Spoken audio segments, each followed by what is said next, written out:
The views and opinions expressed during Eye on the Triangle do not represent WKNC or NC State student media.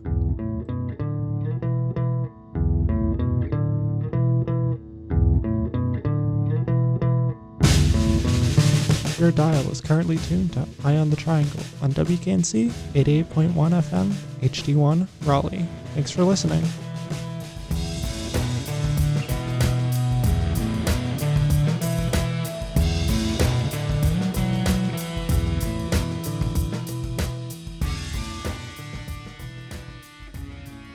Good morning, Triangle listeners. I'm Ellie Fiege with your special report today. Many NCSU students and community members are aware that there has been PCB contamination found in Poe Hall, and today I am sitting down with Provost Arden to learn more about it and to find out how NCSU's staff is currently working to address the issue.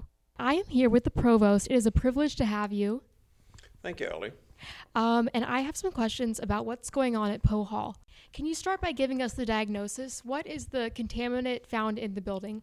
Sure. So, early in November, we were informed that some preliminary tests showed a PCB, polychlorinated biphenyl, by the name of Arachlor 1262. There are over 200 different PCBs. So our preliminary test showed a presence of this PCB in certain areas of the building. And then as we got confirmation of those during that first week, we made the decision pretty quickly, actually the very next week, to empty the building for the safety and the welfare of the inhabitants of the building while we did a more thorough assessment of the building. And so that's the phase that we're in now, is a more detailed, thorough assessment of the building by experts who have hired to come in that have a lot of experience in environmental contamination in buildings, a company called Geosyntec who works all around the world. And right now they are in the phase of doing extensive environmental tests throughout the building. Last week we received the results of the first phase of that testing. And just to explain, the way they are doing the testing is, first of all, to turn off the HVAC system, because we believe or we think the contaminant has something to do with the HVAC system, and to do an analysis of the static condition of the building. And what the analysis shows is they did, from memory, 14 air sample tests and 67 surface tests. And what the analysis shows is several things of importance. Number one, they did in some of the samples detect a PCB, and it is Arachlor 1262, as we thought. Number two, the test showed there are no other PCBs, so we haven't found anything other than that specific PCB. And interestingly enough, with the HVAC system off, and the static phase of the building, the number of samples that were positive was actually very low. All of the air samples were negative. 2/3 of the surface samples were negative. 1/3 of the samples showed very, very low levels, below the EPA, the Environmental Protection Agency, recommended limits. And only one sample that was taken from a windowsill in an office showed a level of that particular PCB above EPA limits. So we've got a lot of information from that first round of testing. The next round of testing will be to turn the HVAC system back on, let the building equilibrate, and then rerun all of our air and surface samples.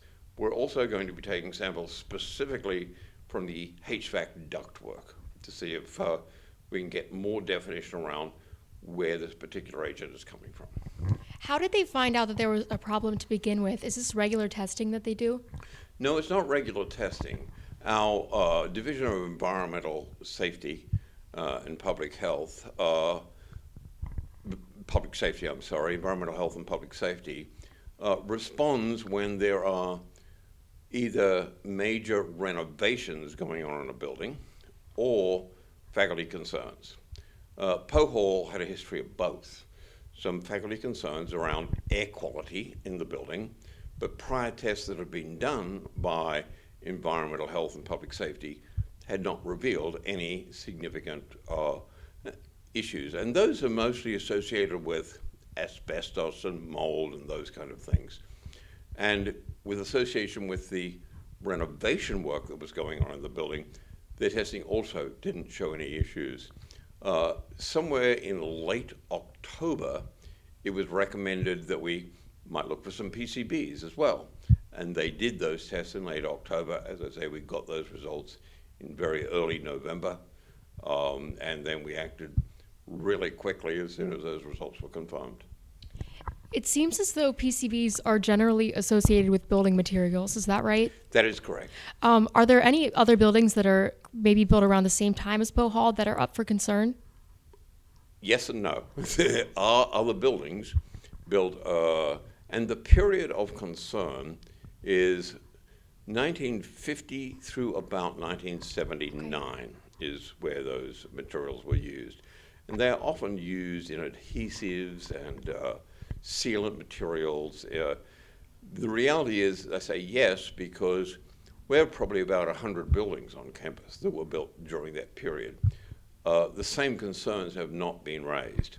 And we think that a big part of the issue is Poe Hall has a very unique construction. So it's not simply when it was built, it's how it was built. So in Poe Hall, the way it was built is the HVAC system is actually built into the structure of the building. So it's very difficult to access or exchange out. In nearly every other building, we've already exchanged the HVAC systems. And that, we believe, is a potentially an important factor. You know, I also note that there are probably thousands of buildings built during that period across the UNC system, across government buildings, across the state as a whole. So PCBs, unfortunately, are pretty common.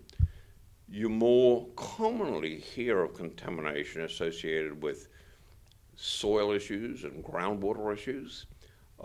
Actually, having contamination associated with a HVAC system is quite unusual.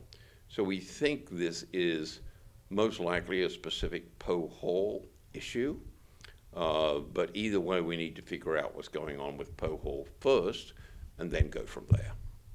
Education classes are being housed in new places as of now, is that Correct. right? The education school is unique because it requires certain resources for student teachers that other colleges maybe don't necessarily need. Are there resources that the School of Education had in Poe Hall that they are no longer having access to, or are they able to get those same resources in other locations? So when we made the decision to close Poe Hall or remove people, which was November 30th, we made the decision. We announced it publicly a couple of days later, and then it was fully implemented the following week. There was a lot that we needed to do to be able to continue the important work that was going on in Poe Hall. So we needed to shift student services. We needed to relocate the faculty. We needed to relocate the classrooms for the spring. And so this was an enormous amount of work. So the student services have been relocated to Hill Library. And so the library system with Greg Rashke worked very closely with us. They were really phenomenal, have made rooms on the second and third floor of Hill Library. And so education student services are currently located in Hill Library. We've located faculty offices in the CTI building on Centennial campus. We were fortunate that a tenant in that building had recently moved off campus, and we were able to do a sublease. That was still a lot of work to get done very quickly.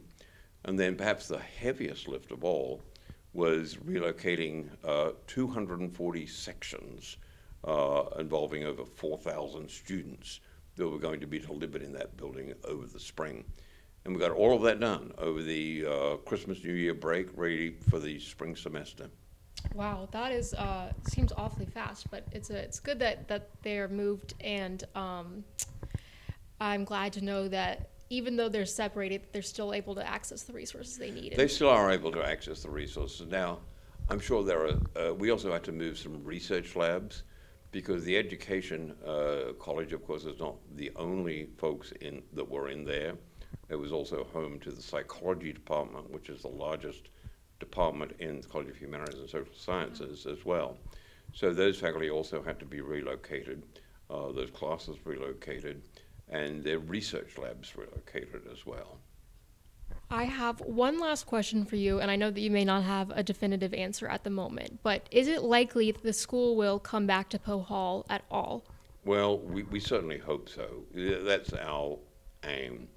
But there's a lot that we have to do between now and getting that answer.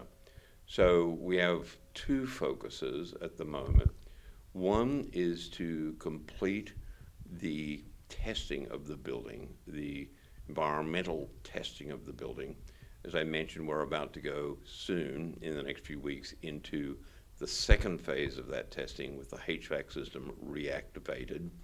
That will take several months to get those answers. We're also looking at material directly from the ductwork as part of that second phase of the assessment. And then the other part of it is, now that we have results from the first phase, and we know we are dealing with Araclaw 1262, we know we're not dealing with any other PCBs, we want to begin a health assessment of inhabitants of the building. And with that, we're working with NIOSH, the National Institute of Occupational Safety and Health, which is really, people get a little confused. That's not a regulatory agency. It is a research arm within CDC that helps us work on these specific kinds of problems. So we're working with NIOSH and with the North Carolina Department of Health and Human Services. The building, per se, in terms of its evaluation, really is under the auspices of the EPA, the Environmental Protection Agency. So there are a lot of state and federal agencies to work with. We're very pleased to have their partnership. They're being very supportive and cooperative. Unfortunately, all of these testing and evaluation takes time. I expect the second phase of the building environmental tests will take 3 months from now, perhaps. The health assessment could take many more months. And I know that, like me, folks are impatient for answers. People would like to know the answers both on the environmental side, on the health side. It's going to take a while to get all of that put together. We're working as quickly and as transparently as we can. And I know sometimes folks get frustrated with not having all the answers that they want today or tomorrow. But we all have to be a little bit patient as we work through this. The final part of it from a building perspective is remediation. What do we do? It's not going to be, if this was any other building and you found that the problem was the ductwork of the HVAC system, for example, you would pull out the ductwork of the HVAC system. You'd probably pull out the original generators as well and just replace it all. And that's what's been done in a lot of buildings. In Poe Hall, that's going to be very, very difficult because it's built into the structure of the building. So we will be looking at all remediation options so that we can assure folks that there is not the emanation of PCBs or this particular PCB from the HVAC system. So to go through all of that takes a long time. And at the moment, sort of we're in step one of this. And it would really surprise me, to be honest with you, if we were able to complete the environmental study, complete the health study, really understand the remediation that needs to be done, and complete that remediation this year. That would really surprise me. I think we're looking into next year. And then what I would hope is that, we're ready to move back into Poe Hall. That's the eventual aim. Well, thank you, Provost. It was great having you on. I'm so glad that you filled us in on what's going on at Poe Hall. Is there anything else you'd like to add? No, thank you, Ellie. I really appreciate that this is difficult for folks, and the Chancellor and I and Vice Chancellor Mamoni knew when we made the decision to close down Poe Hall, shift 450 people out, classes for over 4,000 students, that this was going to be bumpy. This was going to be difficult, and it was going to be frustrating for folks. Nobody likes to be disrupted like that for a extended period of time. But we're working our way through it. We're determined to be diligent and precise about this so that eventually folks have confidence in returning to the building and Poe Hall can return to its original function.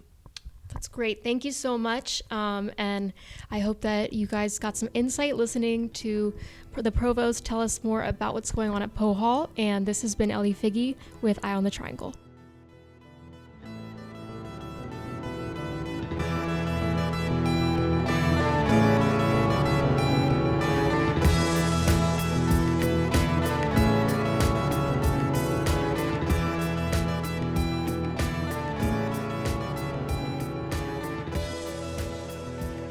This has been Eye on the Triangle. I'm Erie Mitchell, your guest host right now. Thank you so much for listening to this. You can listen to back episodes of Eye on the Triangle at wknc.org/podcast under Eye on the Triangle, or just any of the other podcasts we have on WKNC. Thank you so much.